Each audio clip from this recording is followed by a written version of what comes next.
जय जय श्री राधा मोहन लाल की, श्री वृंदारण्य धाम की, श्री गुरुदेव महाराज की जय जय श्री राधे। सर्वप्रथम श्री राधा मोहन लाल जी को कोटि प्रणाम करते हुए आप सब लोगों के लिए श्री राधा मोहन लाल जी के चरणों से बहुत बहुत मंगल कामना प्रेषित करता हूँ। आइए आज ब्रज की मिट्टी की महिमा श्रवण करते हैं। ब्रज की मिट्टी की महिमा इतनी है कि ठाकुर ने भी चखा है उस ब्रजभूमि की रज को।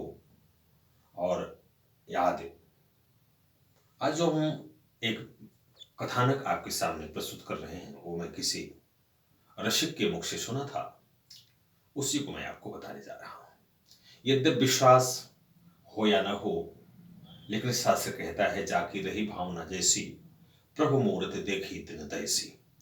भावना में अगर आप ठीक हैं तो शायद भगवत दर्शन हो सकता है, भगवान की समस्त घटनाएं आपको सत्य प्रतीत हो सकती हैं। यदि भाव न हो तो संभवतः कहीं भी भगवत दर्शन, कहीं भगवान की अनुभूति, भगवान की कही हुई बातें, शास्त्र आदि समझ में न आए। तो आइए सीधा हम कथानक की तरफ चलते हैं। कथानक बहुत प्यारा है। एक बार एक शोभा नाम की महिला और दूसरी उसकी बहन जिसका नाम कीर्ति, शोभा संयोग से ब्रजभूमि में रहती थी और धनाढ्य थी, उसके पास धन था। और कीर्ति उसकी छोटी बहन धनवान नहीं थी। इसलिए एक दिन छोटी बहन, बहुत दिन के बाद मन हुआ कि चलो बड़ी बहन के यहाँ चलती हूं। बड़ी बहन के यहाँ गई, जहां उसने बहुत दिन तक रही। और वहां बांके बिहारी की महिमा, राधा वल्लभ लाल जी की महिमा, राधा रमण लाल जी की महिमा, ब्रज वसुंधरा की महिमा, श्रीधाम वृंदावन में रसिकों की महिमा, यमुना रसरानी की महिमा सब सुनती रही, लेकिन प्रत्यक्ष अनुभव नहीं हुआ। बहुत दिन तक वहां रही। एक दिन अपनी बहन से कहने लगी कि बहन, बहुत दिन हो गया आपके यहाँ रहते हुए, अब मुझे अपने घर चलना चाहिए। हमारे पास पति भी हैं, सास ससुर भी हैं, परिवार वाले हैं, रिश्तेदार हैं, उस सब मेरी प्रतीक्षा कर रहे होंगे।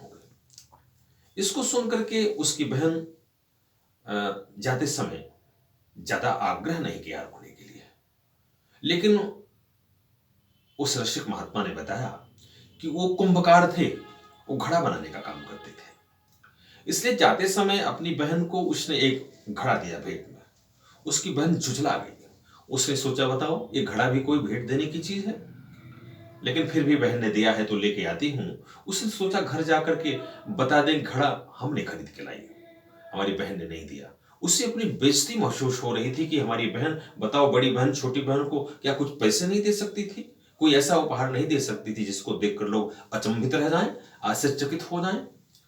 आई और आकर के उसने उस घड़े को जहां अपने जल भरने का स्थान था वहां ऊपर रख दिया, रख कर रहने लगी। अब आप ध्यान से श्रवण कीजिएगा, बड़ा ही रशीला प्रसंग है। कुएं पर सारी पनिहारिणी पानी भरने के लिए जाती थी, अपने गांव में आई, वहां वो पानी भरने के लिए गई। बड़ी भीड़ लगी हुई थी। उस भीड़ में धक्का मुक्की हो गई। जो उसका पैतृक घड़ा था जिसमें वो जल लाया करती थी, वो घड़ा टूट गया। उसने अपनी औरतों के ऊपर, सहेलियों के ऊपर बड़ी झुझलाई, आपने मेरा घड़ा फोड़ दिया। उसे स्मरण आया कब तक मेरे पास कोई पात्र भी नहीं जल भरने के लिए। तो वह फिर पुनः याद आया, अरे अरे मेरी बहन ने जो घड़ा दिया था उसको ले आऊं।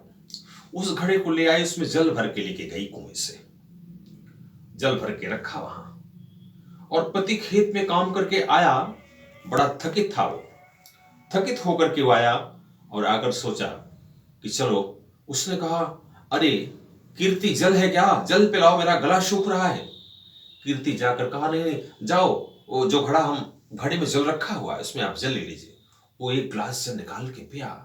उस जल का स्वाद इतना अद्भुत था। उसने कहा अरे कीर्ति, ये बताओ तू जल कहां से लाई है, किसी देवालय से लाई, किसी भगवान के चरणों का अमृत ले आई क्या।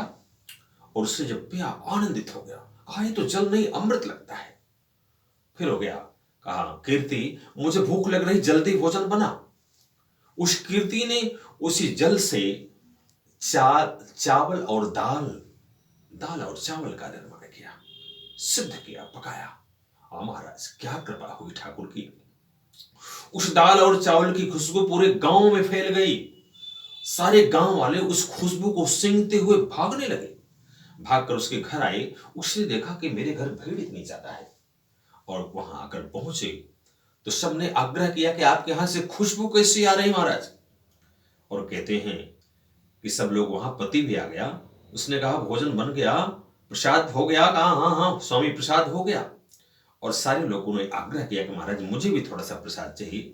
जिन जिन लोगों ने प्रसाद चखा, अद्भुत स्वाद, ऐसा स्वाद जो कभी जीवन में नहीं पाया था। जो कि रोज दाल चावल खाते थे, नाना प्रकार के भोग खाते थे, लेकिन उस दिन का जो भोग बड़ा अमृतमय था। अब शोभा उस कीर्ति से उसका पति कहने लगा कि अरे कीर्ति, ये बता तू, ऐसे भोजन में स्वाद तो कभी नहीं आया। उसने कहा कि स्वामी मुझे मालूम नहीं, लेकिन जो घड़ा मेरी बहन ने दिया है, इसके जल से मैं जो भी बनाती हूं, जो कुछ करती हूं, बड़ा अद्भुत हो जाता है, बड़ा चमत्कृत हो जाता है। इसको सुनकर के वह मौन हो गया। कुछ समय पश्चात उसकी बहन शोभा आई और उसने बड़े आदर भाव से, बड़ा सम्मान के साथ उसे बिठाया और कहा कि बहन, तूने जो घड़ा दिया था तो बड़ा चमत्कार कर रहा है। बोला क्या हुआ? कहा मैंने जल पिलाया अपने पति को, पति हमारे स्तब्ध रह गए उस जल को पी करके, आश्चर्यचकित हो गए। और उसी जल से मैंने दाल चावल बनाया, पूरे गांव वाले आज तक उसका स्वाद नहीं भूल पाए हैं। उसकी बहन शोभा ने कहा कि पगली, तुझे मालूम है ये मेरे ब्रजरज की महिमा है, ब्रज की मिट्टी की महिमा है।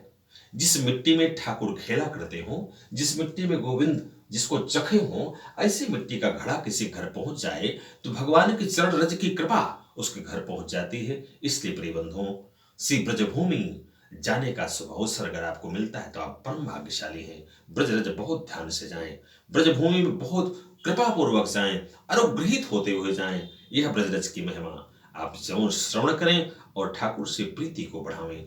और मेरा निवेदन है, इस चैनल को सब्सक्राइब करें, आगे लोगों को बढ़ाएं। यह संदेश बड़ा अद्भुत है, इसको आप श्रवण करेंगे तो मैं राधन मोहन लाल जी के चरणों से बोल रहा हूं, ये भगवत कृपा आप जरूर प्राप्त करेंगे। इसी शुभकामना के साथ जय श्री कृष्ण, जय वृंदावन धाम।